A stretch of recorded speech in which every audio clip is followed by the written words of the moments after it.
Next, let's grab our layers of fog that we have here. Okay, so the VDB will come later, and these two will add now. So let's just put them aside and let's just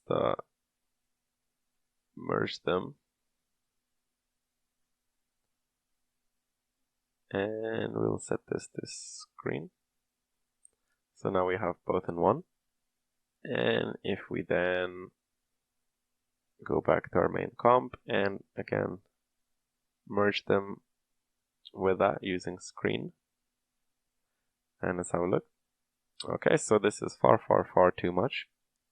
First of all, we could reduce this to maybe 0.6 to just overall reduce the brightness of this fog. And I think even here, maybe let's switch these so that haze is connected to A. I think we could reduce this down to maybe 3/4. Okay. And I think what we should do is take the haze, and actually, maybe keep it like that. And we're gonna once again fetch our depth path. Okay, it's here. Let's just create a couple of dots and bring this out. And just trying to keep everything squared up and nice and simple. So let's put that there. And what we're going to do is shuffle copy the red channel from here, which is just going to be this, into the alpha channel of our haze, which currently is the plane that it was projected on. So let's just create a shuffle copy node. And we'll plug this into one.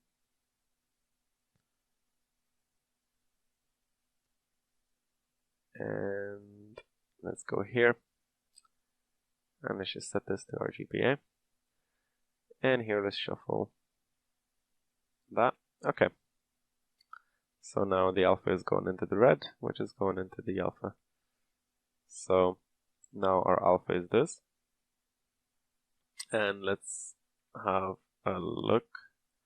If we pre-multiply the two, we see we are getting some of the silhouettes from the depth, so that's slightly better. Let's have a look if I just connect it like this.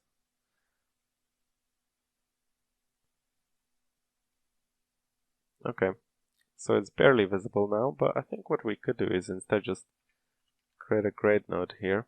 Oh no, not here, sorry. Here for our depth. And let's just increase this by reducing the gamma.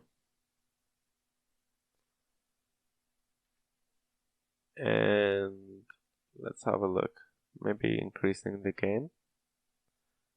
Okay. And here again reducing, oh, sorry, putting up the lift. And so now this should be a much more effective mask if we compare it to previously to now. So then if we view this, we're getting quite a nice effect here. Instead of previously getting this, now we're getting this. And if I disconnect this, we can see the contribution from this haze. So that's quite cool. And let's just make a little bit more space here. I think now for this, we could have a look at making these shapes slightly more consolidated by increasing the gain here. And I think this works quite well across the image. I'm happy with the result here and here and here. However, here it's going a little bit too bright, so maybe let's just create a roto and isolate this. And I think maybe as well this is a little bit too bright, and let's go to frame 1.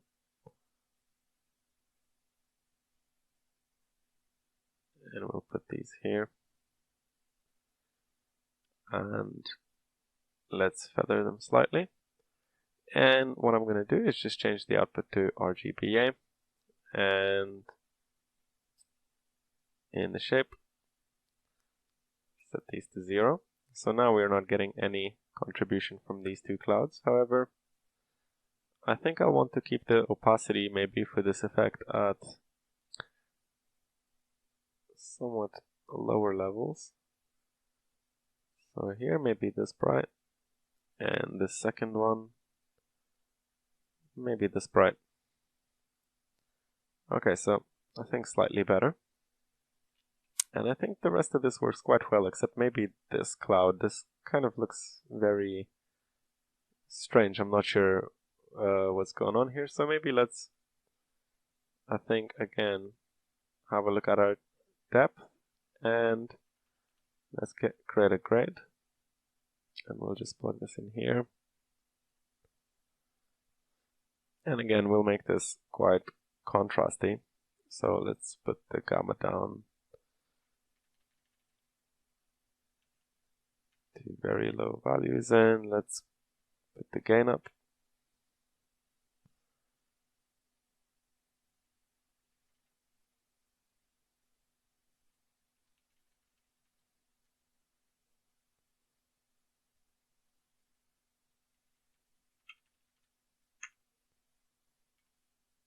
Okay, so I think this should be a reasonably good mask for kind of reducing a little bit of this.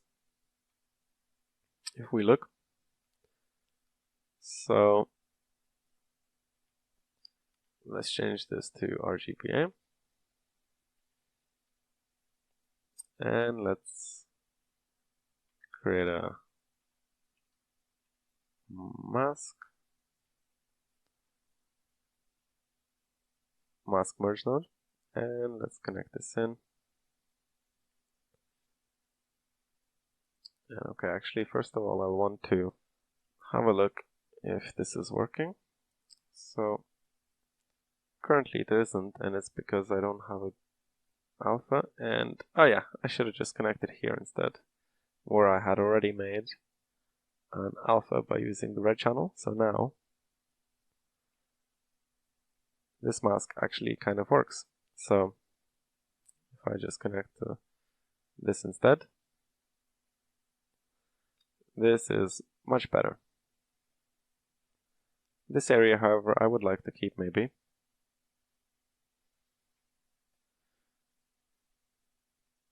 So what I think I will do is maybe create a rotor here, and I'll select this general area, feather this, and make it black inverted, and set this to RGBA. And whoops, actually what I meant to do was have this be white instead, like so. And maybe let's make this a little bit smaller.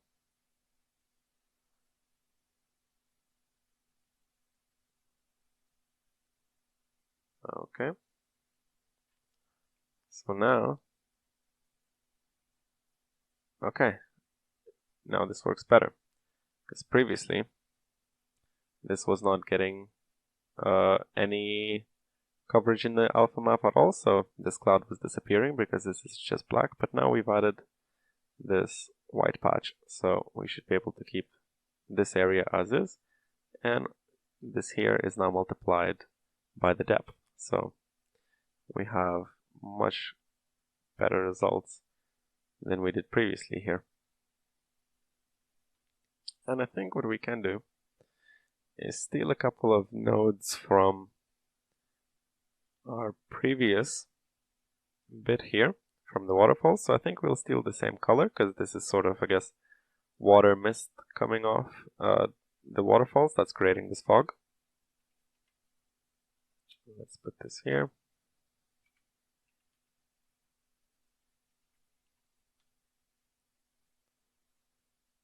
Okay, so now we have that, and I think also we could copy the same grade node again from the waterfalls and plug the mask in to our light mask, I guess. And let's have a look. If I just straighten this up a bit.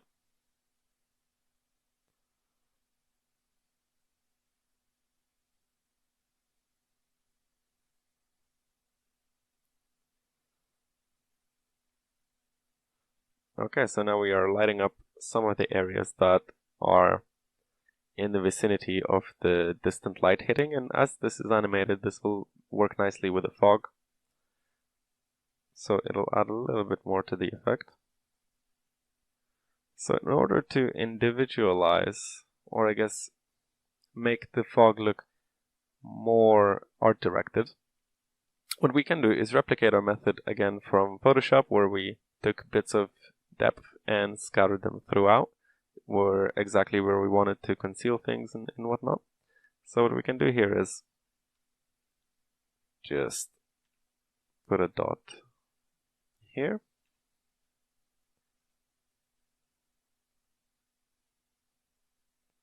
And let's grab our depth. And let's again make a little bit of space here. So this is how far we've come now in total. And here, alright, let's create a grade node just to kind of choose where we want to create this little bespoke fog effect. So again, I'm going to decrease the gamma quite a lot. And up the gain. Just to, yeah, kind of get a mask that separates a lot of these elements. So I think we could add a little bit more fog here in this area just to sort of help blend everything together and again match our concept. So let's take this and let's just create a mask. Again, merge mask and select mask here and create our roto. And because as long as your camera move isn't too big, you can get away with a lot of these tricks that otherwise you might have to spend a lot more time doing. So I think here maybe around this area, maybe even less, something like this. Okay, let's create a reformat. Plug that in there. Awesome. And let's add a blur layer, or node rather, and blur it about that much. I think here with our grade selected, I think we can push the gamma down a little bit more. Something like this. And now let's just again merge this with our other fog. And let's put it here. So now we have this extra chunk, and let's have a look at what it looks like in our actual render. Okay, so something like this, which is maybe a little bit much. Let's maybe reduce this down quite a bit. Right, so that's a nice little bit of extra effect that blends together with our haze, with our rolling clouds, and with our waterfalls, and makes everything mesh together nicely. And I think, to be honest, we can repeat this technique quite a lot of times and really just art direct exactly where the fog is in our scene, and it's quite a lot of fun when you mix these techniques. You always have to think of how much movement, how much parallax will be recognizable from the camera, and if there's less, you can get away with a lot more. If there's more, you might have to do things the more honest way, where you make VDB fog in Houdini, render in Clarice for more of these sort of bits of fog, but we can get away with quite a lot, and I thought it would make sense to show you all of these different techniques, just approaching it from an honest angle and from an angle where we kind of use the quickest solution and just, allow you to cherry pick whatever works for you. Now, let me just bring in some of my work from earlier, which is just copies of this exact same technique to create different bits of fog. And I figure, seeing as I've already shown it once, there's no point in me repeating the same step over and over again, but I will show you the kind of result I arrived at. Alright, so here's a few more copies of this, and I'm kind of just matching the general look that I previously had in my concept as well, just trying to get as much of that sort of mysterious mood and atmosphere into this as I can. Alright, up next, let's have a look at adding some waterfalls from the foreground on top. And so far I've concentrated on mainly just working on the background, and so I've neglected the foreground a little bit. So let's bring these in, and I have my foreground 1, 2, 3, and 4, all of which have been rendered on slightly differently positioned plates in order to hopefully give a little bit of parallax, as well as having, warping. So hopefully with all of that different movement from all of them, we'll get a nice little bit of sense of life from the waterfall, and hopefully have it look slightly realistic, or as realistic as we can get, really, without having to do a full-on simulation. That would take a lot of time. Let's just create a plus node, and this is just a merge node that is already set to plus. And let's add these together like so.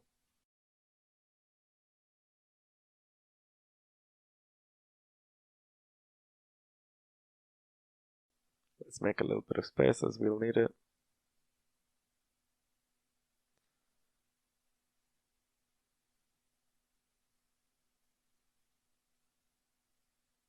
Okay. And let's again create a merge screen node, and let's connect our comp and our new waterfalls, and let's have a look. Okay, so we're getting a lot coming through on this side, not much on this side, which is confusing because I do have a lot of stuff there. So I guess we'll need to tinker with the brightness quite a lot. Okay, let's go to our... Actually, we need to switch these around. Give me a moment. Okay, my apologies. These were in slightly different order than what I was wanting. So, just in terms of the numbering. So I just quickly fixed them. So let's go through these. Okay, maybe let's raise the gain by a couple for this one, and let's have a look at copying that for the next one. Maybe. Okay, and again for the third one, just adding a little bit of extra visibility to all of these. And let's see about the last one. Okay, actually the last one, maybe let's not do it. Okay. Let's create a bit of space here. And alright, let's add a shuffle and create an alpha. Okay. And let's run pre-mult and pre-mult again. And we're gonna add a grade node. And all I want to do is really just make this side brighter, because this side is bright enough. So I'll kind of grade here. Okay, and let's just connect the rotor.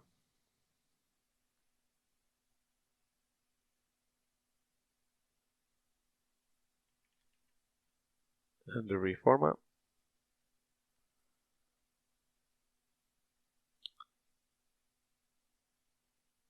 Okay, I think we can go maybe to 3.5. Alright. And I think let's again copy our color layer from here and add this in here. And let's have a look. Okay, so that's cool. Maybe let's make the color slightly less blue. Okay, so now we have these as well. And up next, let's add our VDB fog just to finish off this waterfall fog part of the tutorial. Or at least for now, we'll see. So let's bring this here and copy this screen, paste, add. Okay, let's have a look. Okay, so first of all, it doesn't work. This is because if I show this in over, yeah, we can see that this is stretching because I rendered my fog VDB at half resolution. So let me just reformat to normal resolution, and now we're good. And I'll set this to screen again. Alright, and maybe let's add a color correct and just reduce the saturation a little bit to this. And currently I'm afraid my VDB fog is a little bit grainy. If we look here and I play, we can see a lot of grain. So I think I would like to blur this a little bit just to kind of mask that. This is going to be so faint, it's not going to be all that visible. So we can just kind of get away with things like this. And I'll set the size to maybe 20. Let's have a look. And okay, that smooths it out quite nicely. And looks good here. Okay. So this is alright, but I feel like we could get a little bit more definition into these fog clouds. So I think let's create another grade here. Oops. Okay. And let's again lower the gamma a bunch.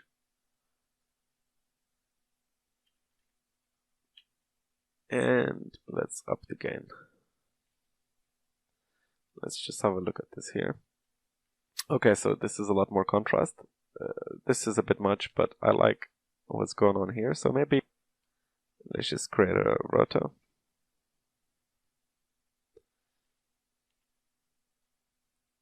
And select this corner. And switch the color to 0.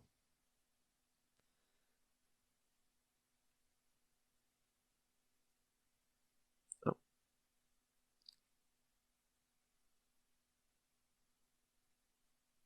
Yeah, that's the one. So everything apart from that is white in the alpha. Perfect.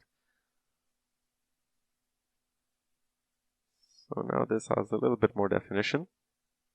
And I think all we really want to do is maybe reduce this to half. So the effect is still there, but it's a little bit weaker. Could reduce it a lot more maybe. Keep it really subtle, but let's just go with half for now.